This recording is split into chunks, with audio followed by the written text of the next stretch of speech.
Welcome to the Dinosaur Review for Kids podcast, a show all about reviewing dinosaurs on a scale of 1 to 10 fossils before only the elite terrible lizards make it into the Prehistoric Cage Match.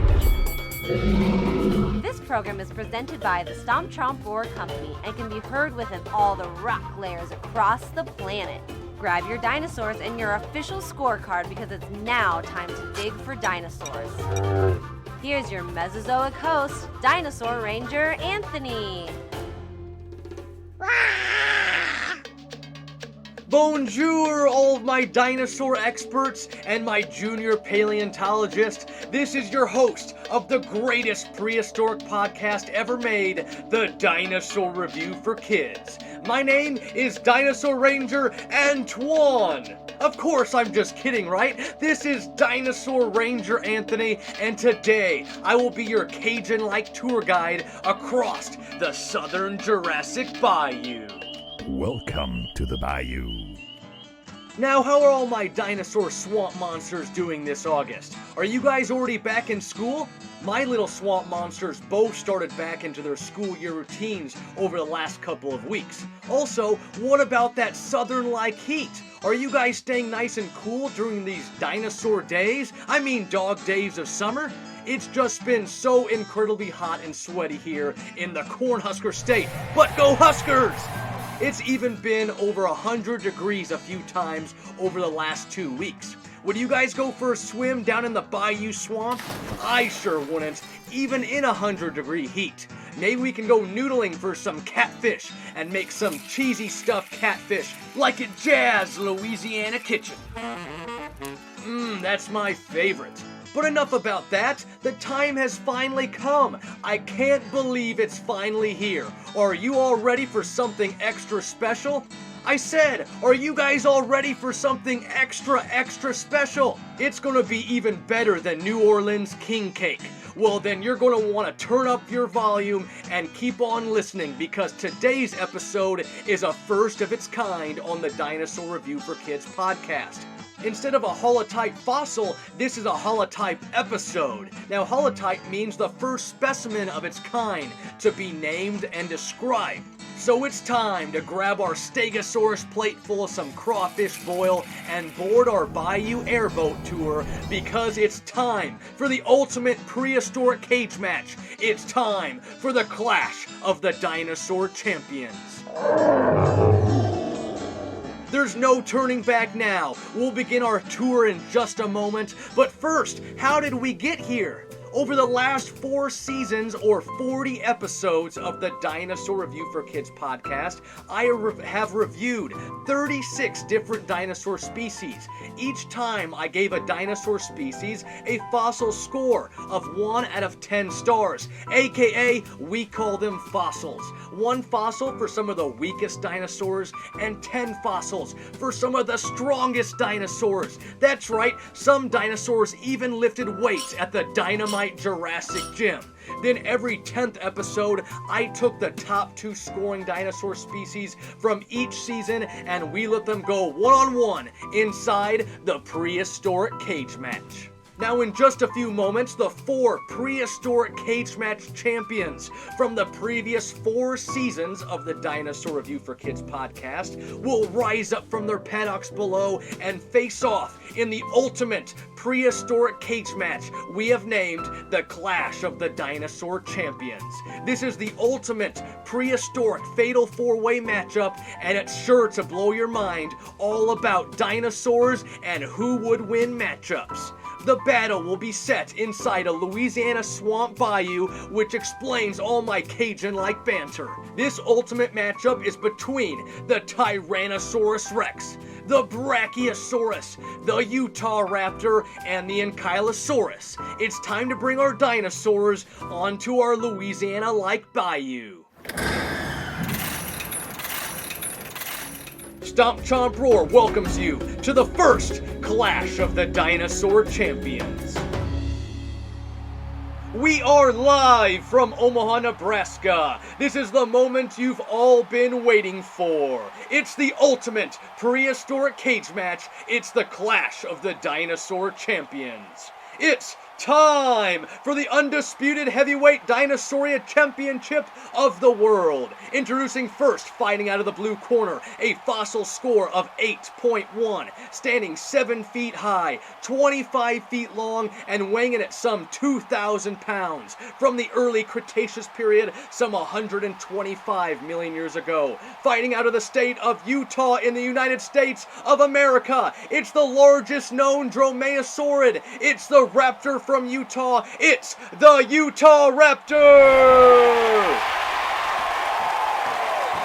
Introducing its opponents, fighting out of the white corner, a fossil score of 8.9, standing 4 feet high, 35 feet long, and 6 feet wide, and weighing in at some 8,000 pounds. From the late Cretaceous period, some 70 million years ago, fighting out of the Americas, it's the tank-like dinosaur, it's the fused lizard, it's the Ankylosaurus!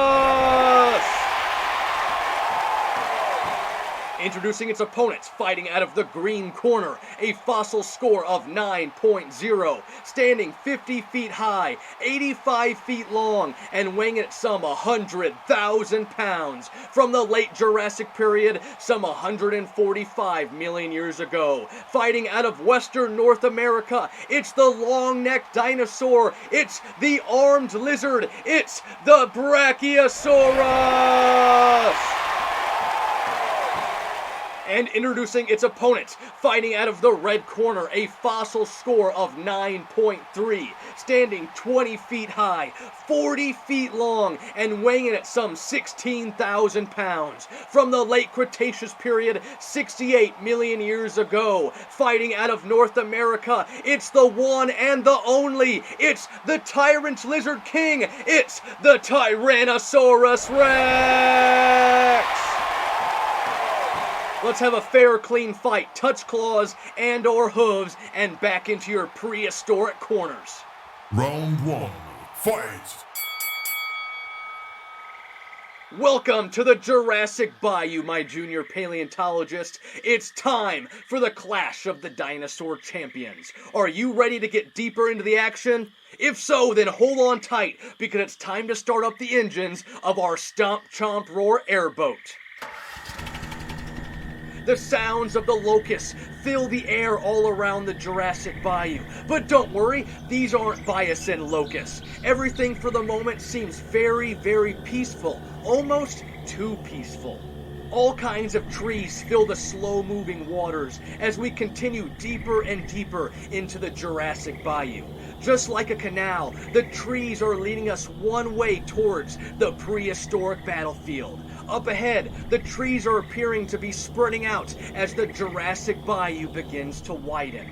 The sun is low and starting to go behind the trees. In the not-so-far distance, you can see the coast of dry land filled with forest. A small wooden shrimping shack rests right off the shore. A soft green light can be seen glowing from inside the windows. Is it safe to go inside? Hopefully, we won't have to find out. The battlefield is quite simple. Right in front of us is the dry land with the shrimping shack. To the right, across the bayou, is a small island we like to call Cajun Island. Not much can be seen from inside the tree-covered and rocky island oasis. To our left, across the bayou, is more dry land with an abandoned old plantation farmhouse from many years ago. And behind us, well, it's nothing but the creepy waters of the bayou, filled with all kinds of insects, spider webs, and of course, alligators. Just about 20 yards off the coast to the right of the shrimping shack is the almighty Brachiosaurus. This armed lizard with its giraffe-like stance is standing just about knee-high in the water. Not human knees, Brachiosaurus knees, which are just about 6 to 7 feet off the ground. The scars of the previous battle against the Giganotosaurus are still visible along its legs. The Brachiosaurus rears up onto its back legs and reaches its small head with its 52 spoon-like teeth into the trees as it rakes the branches of their vegetation. The power of this 50-foot-tall Brachiosaurus is just incredible, but don't let them sneeze on you with their forehead-like nose. Achoo! Now as we get closer to the shore, a small wooden dock becomes visible in front of the shrimping shack. Let's park this airboat and take our tour onto dry land. Go ahead, you guys, throw the rope onto the dock. Right this way, my junior paleontologist. Let's get a closer look at the old shrimping shack before this melee begins. New Orleans jazz music can be heard coming from inside, and not much can be seen inside the old dusty windows. Let's go ahead and take a look around back.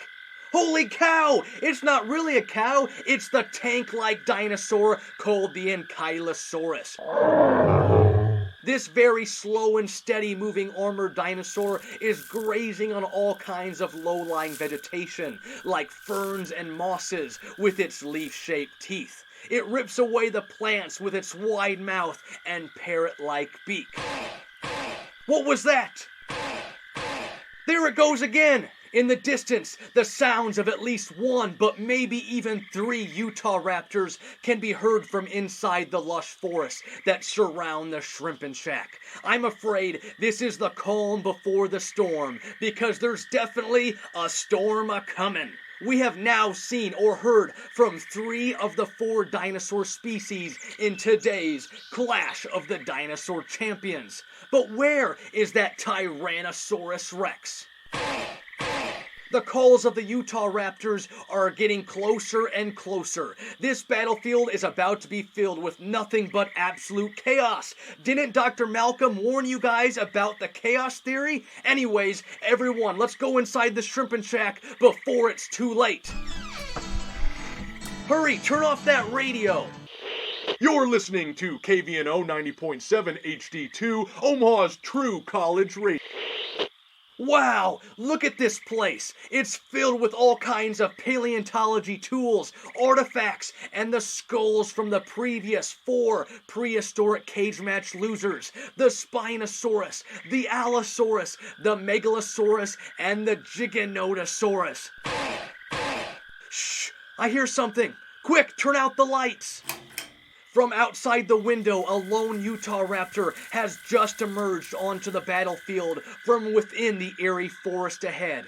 It begins charging straight at the Ankylosaurus, up to 30 miles per hour. In the distance, 2 more eyes appear from the spooky forest, each with their large heads and an S-shaped neck. The charging Utah raptor leaps into the air from 15 feet away and lands on top of the Ankylosaurus. Utah Raptor A can't seem to grip onto the back of the Ankylosaurus with its 15-inch sickle-like claw. The osteoderms and the thick leathery skin of the Ankylosaurus are just too strong for the Utah Raptor to do much damage. Utah Raptor A starts sliding off the back of the Ankylosaurus and scratches itself along the side spikes of the Ankylosaurus before it hits the ground. Simultaneously, 2 more Utah Raptors storm onto the battlefield with their slender bird-like legs from within the tree line. Both Utah Raptors come from different sides of the Ankylosaurus, making somewhat of a triangular shape with Utah Raptor A. Most things can't handle a 2-front war, let alone 3. Utah Raptor B charges in for a strike, and quickly the Ankylosaurus swings its 30-inch wide club-like tail against the Utah Raptor. Its body is instantly smacked with the force of 4,800 newtons per second. Feathers go everywhere. Utah Raptor B crashes into the back window of the shrimping shack and causes a shelf to fall over inside. Oddly enough, a container of Barbasol hits the floor and rolls over towards our feet. Utah Raptor B lies still against the shattered glass of the window frame as its bony tail rests still against the ground. One raptor down! One raptor down! Utah Raptor A and C charge at the Ankylosaurus. Again, Utah Raptor A leaps across the sky and lands on top of the Ankylosaurus, this time closer to its short neck. But to its surprise, even the neck of the Ankylosaurus is protected by long spikes. Utah Raptor C strikes the Ankylosaurus as it sinks its 2-inch serrated-like teeth into the back right leg of the Ankylosaurus. As Utahraptor C releases its grip on the back right leg of the Ankylosaurus, it begins to lower its head. For the moment, Utahraptor C actually tries to flip over the Ankylosaurus onto its back. Is it crazy or what? The Ankylosaurus weighs 8,000 pounds. There's no way it could flip this prehistoric Angus beef we call the Ankylosaurus. In the distance, the Brachiosaurus begins to come closer up the bayou towards the dry land, possibly looking for some small rocks called gastroliths to swallow. Spooked, Utahraptor A again slides off the back and into those side spikes along the Ankylosaurus's body before hitting the ground. Utahraptor A is covered in all kinds of scratches and tears from the heavily protected Ankylosaurus. The Brachiosaurus has made it on a dry land and is towering over the shrimping shack. Right before each Utahraptor storms back into the forest towards the old plantation farmhouse, Utahraptor C takes another quick strike at the back right leg of the Ankylosaurus with its 3-fingered claws. The Ankylosaurus's back leg buckles as it begins falling to the ground. It appears for the time being to be down. What was that? In the distance, a mighty roar can be heard. This roar can only be from the one dinosaur, and one dinosaur only, the Tyrannosaurus Rex. Quick, let's make our way back to the airboat. As we rush out of the shrimping shack, I reach down and snatch up the bottle of Barbasol from the dusty floorboards. The towering 85-foot-long body of the Brachiosaurus stands right in front of the shrimping shack as we run underneath its body towards the dock. The massive size would be enough to scare almost anything away. Let's get out of here! There it was again! The Tyrant Lizard King is close. It sounds like it's coming from Cajun Island. As our airboat drifts closer to the island, we can see all the wild goats that inhabit the island. The trees appear to be shaking from inside the island. Quick, cut the engine of the airboat! Stomping can be heard from within the island. This could be the Rex's nesting ground. We don't want to get anywhere close to the shore. Our airboat drifts alongside an old steamboat shipwreck that lays in between Cajun Island and the shore of dry land. The old shipping vessel rests halfway out of the shallow waters as it sits exposed, just like an outcrop of Mesozoic rocks in the Hell Creek Formation. The name Maiasaura can still be seen on the bow, and the smokestacks are still intact above the ship. Much of the wood is rotting and deteriorating away into the Jurassic Bayou underneath. Could the ship hold any kind of lost treasures or gold doubloons? Oh no, here it comes! The T-Rex storms up to 20 miles per hour from the trees that surround Cajun Island and into the shallow waters of the bayou that split the island from the mainland. Quick, start the airboat! As the T-Rex gets closer with its 5-foot skull and eagle-like vision, it smashes right through the port side of the old shipwreck. A monstrous wave goes across the water and wood planks are thrown across the sky. The airboat finally fires up as a huge wave bounces the small boat into the air, sending the can of Barbasol flying from my backpack into the waters below. As we speed back off towards the Shrimpin' Shack dock, the Rex continues its way onto the mainland and into the forest. This is only about a football field away from those plant-eating dinosaurs. Back at the dock, everything seems calm for the time being. The Ankylosaurus has made it back onto its feet, and both herbivores continue to snack on leafy greens of the area. We might be in the eye of the storm. No, I spoke too soon! The T-Rex enters the opening of the trees that surround the Shrimpin' Shack and lays its eyes on the two herbivores. I don't think this is what the Rex was looking for, but nothing is going to get in its way. The Brachiosaurus rears up onto its back legs to threaten the Rex and exposes its toe claws on its front arms. But the Rex isn't fazed and continues towards the long-necked dinosaur. The Brachiosaurus slams back onto the ground and begins to walk backwards. The Ankylosaurus tries to quickly move out of the way, but it's just too weak. No! The Brachiosaurus just stepped on the club-like tail of the Ankylosaurus with its 5-toed, flesh-like pad backed by 100,000 pounds. The club is crushed. The club is crushed. But just like stepping on a Lego, the Brachiosaurus quickly pulls up its leg and continues to stumble backwards, revealing the Ankylosaurus to the T-Rex. In one quick motion, the Rex instantly lowers its head and flips the Ankylosaurus over, quicker than Dinosaur Ranger Anthony flipping a dozen hamburgers on the 4th of July.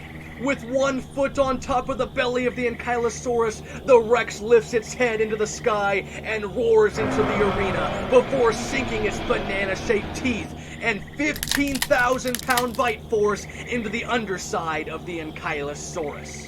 The Brachiosaurus starts to follow the shoreline towards the old plantation farmhouse and away from the shrimping shack. Its back right foot is still feeling the pain of the club-like tail. Hey, let's move our airboat away from the feasting T-Rex and follow that mighty sauropod. As we slowly follow the Brachiosaurus between the trees along the Jurassic Bayou, another small opening appears on the mainland. We just arrived at the old plantation farmhouse. This sits about 100 yards from the shrimping shack, but the lush trees divide the two openings. Let's park the airboat here and follow that Brachiosaurus up the small hill towards the mansion-like farmhouse.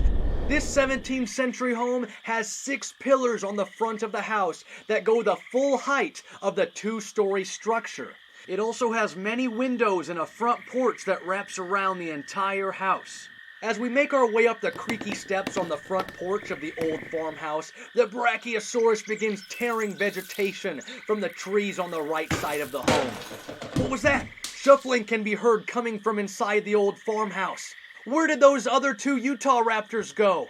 Utahraptor C crashes out of the 2nd floor window and leaps towards the 30-foot neck of the Brachiosaurus as it strikes its pebble-like flesh with its sickle-like claws. At the same time, Utahraptor A rushes out the front door right past us and leaps onto the back leg of the Brachiosaurus. Both Utahraptors hang from the Brachiosaurus like an ornament on a Christmas tree. The armed lizard swings its body to the left and forces Utahraptor C off its neck as it falls 15 feet to the ground below. Stunned, the Utahraptor is dazed. With all its power, the Brachiosaurus rears onto its hind legs and stomps down. Utahraptor barely moves out of the way before being crushed. Utahraptor A slides down the back leg of the Brachiosaurus and lands on the ground softly. Both Utahraptors begin circling the heavily damaged Brachiosaurus.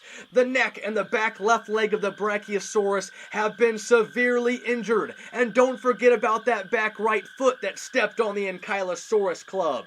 In an instant, the circling raptors begin slashing and dashing on the legs of the Brachiosaurus in a figure 8 motion as the Brachiosaurus moves closer to the front steps of the old plantation farmhouse. Oh no, what was that? I think the T-Rex is back on the prowl. Utahraptor C rushes onto the front porch of the old plantation and runs to the left side of the porch before jumping off the railing and onto the front right leg of the Brachiosaurus, slicing right into the old scars from the Giganotosaurus. The Brachiosaurus crashes down to one knee as Utahraptor C dashes out of the way. Utahraptor A lunges towards the left side of the sunken Brachiosaurus and continues to throw it off balance. All 4 legs of the Brachiosaurus begin to fall forward as its body crushes into the left side of the front porch. Its neck goes through the front left side of the house. Just like a slice of pizza from Pizza Hut, the Brachiosaurus splits a triangular shape off the house from the front left side to the back left corner. Its head lays still. As we stand on the right side of the front porch, we calmly scan the battlefield from the right to the left. Boom! The T-Rex lowers its head and looks into the front porch with its 3-inch yellow eyeball. Go, go, go! Running across the porch, we jump onto the Brachiosaurus and ride its neck to the backside of the old plantation farmhouse. At the same time, the Rex begins to stomp towards the front of the house with its strong and powerful legs. The Utah Raptors begin to call towards the Rex, almost in an effort to team up with this massive carnivore. But the Utah Raptors are the ones who started all the chaos. This is who the Rex was looking for the entire time. They interrupted the Rex's nesting grounds. The Rex roars at the Utah Raptors with such power, it vibrates across the airwaves. Utah Raptor C quickly leaps on top of the slowly breathing Brachiosaurus and lunges even higher through the sky at the T-Rex. The Rex swings its snout at the Utah Raptor, sending it flying into the same second floor window that it came out of. Utah Raptor A rushes towards the legs of the Rex and instantly is snatched up by the 50 to 60 sharp banana-shaped teeth of the T-Rex. 3 hard swings from the Rex and it throws the Utah Raptor towards the ground. The Rex steps forward and lights out. Second Raptor down. Second Raptor down. The Brachiosaurus now lies almost lifeless as its huge heart begins to slow down as we make our way back towards the front of the left side of the house. Thankfully, the Brachiosaurus's large body blocks the T-Rex's eagle-like vision from seeing us. We got to make our way back towards the airboat and get out of here. Otherwise, we're gonna be T-Rex food.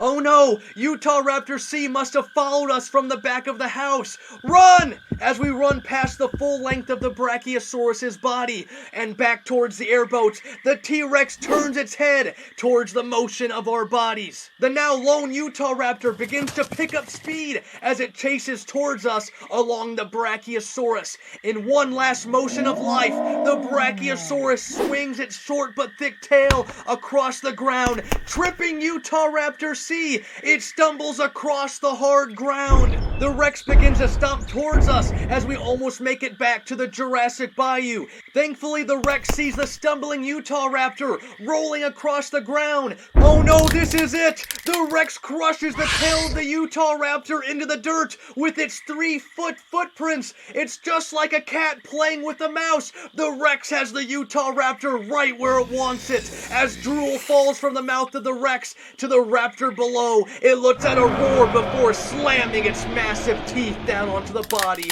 of the Utah Raptor C. Last Raptor down! Last Raptor down! As the airboat starts up and starts moving away from the shore of the old plantation, the Rex lifts its head up into the air and lets out a roar across the Jurassic Bayou. And now, for your Clash of the Dinosaur Champions highlights. Oh my pterodactyl! Can you believe it? The Tyrannosaurus Rex is victorious once again. Let's break down all the prehistoric action. Our first loss was Utah Raptor B. The 4,800 newtons of force from that club-like tail sent this raptor crashing into the shrimping shack. It didn't stand a chance from the tail of the fused lizard. Next, our poor Ankylosaurus was at the wrong place at the wrong time. The prior wounds from the Utah Raptors made it difficult to quickly move out of the way, and it would meet the stomp of the Brachiosaurus. This sidelined the bumpy-like dinosaur and left it a sitting duck for the Tyrannosaurus Rex to devour. After that, we moved the battle from the shrimping shack to the old plantation farmhouse. The pack-hunting offensive of the Utah Raptors against the lone Brachiosaurus was just too much for this arm lizard to handle. Over time, the forelegs of the Brachiosaurus would come crumbling down, just like the columns of the Roman Empire. As for the last 2 remaining Utah Raptors, once the Tyrannosaurus Rex entered the plantation, it was the final countdown for the Raptors. One quick strike and thrash against Utah Raptor A and a stomp and chomp to Utah Raptor C would be doomsday for these Raptors from Utah. Of course, one last swing from the Brachiosaurus's tail gets a score for the assist. But at the end of the day, it was the Rex who conquered this battlefield. And your first undisputed Dinosauria Champion of the world, the Tyrannosaurus Rex! What did everyone think about that ultimate prehistoric cage match? The clash of the Dinosaur Champions. Did it go down the way you wanted? I just can't believe how great it turned out. Bravo, bravo to all of our terrible lizards who braved the battlefield, and congratulations to the Tyrannosaurus Rex. But hey, whatever happened to that Barbasol can? Anyways, up next is season number 5 of the Dinosaur Review for Kids. Are you ready to get back to the dinosaur reviews? A sneak peek of a few of the dinosaur species that will be honored during the next season are the Ankylosaurus, the Dinochirus, and the Parasagosaurus. What? What's the Parasagosaurus, you say? Well, you guys are going to have to wait and see. Now, if you have a favorite dinosaur species that I have yet to review on the Dinosaur Review for Kids podcast, then send me an email. Don't be afraid. Send an email to stompchomproar@yahoo.com with the name of the dinosaur species, and I'll make sure to do my best to add it onto the list for season number 5. I'll be back again next week to kick off season number 5 of the Dinosaur Review for Kids podcast. No more off weeks. I'm ready to get back to the normal schedule. Next week will also be 1 year anniversary since I uploaded the first episode of the Dinosaur Review for Kids podcast. It's been an amazing journey. And Junior Paleontologist, I am so sorry it took me so long to put together these last 2 Prehistoric Cage Match episodes. These dinosaur battles just take so much work, and I wanted to make sure that they were the best for all my amazing listeners. So thank you guys all for being so patient and waiting for the releases. And hey, guess what? My 33rd birthday is in just under 2 weeks, on August 29th. Can you believe that? I'm already going to be 33 years old. If I was a T-Rex, I would probably already be long gone and a fossil by now. And you know what would mean the entire world to me for my birthday? Is if you guys would join my Patreon club. It's just so much fun. Currently, I have a small community of 21 amazing junior dinosaur rangers who join me month after month with tons of Zoom lessons, prehistoric activities, and all kinds of exclusive content you won't find on my other social media platforms. So just go ahead and search Stomp Chomp Roar on patreon.com or check us out on the Patreon Club app. I'd love to meet you guys all during my next Zoom lesson. Now in a Cajun-like style, you all come back now, you hear? Until then, this is Dinosaur Ranger Anthony, your favorite dinosaur expert and awesome host of the Dinosaur Review for Kids podcast. We'll see you soon, and as always, keep digging for dinosaurs. Rah!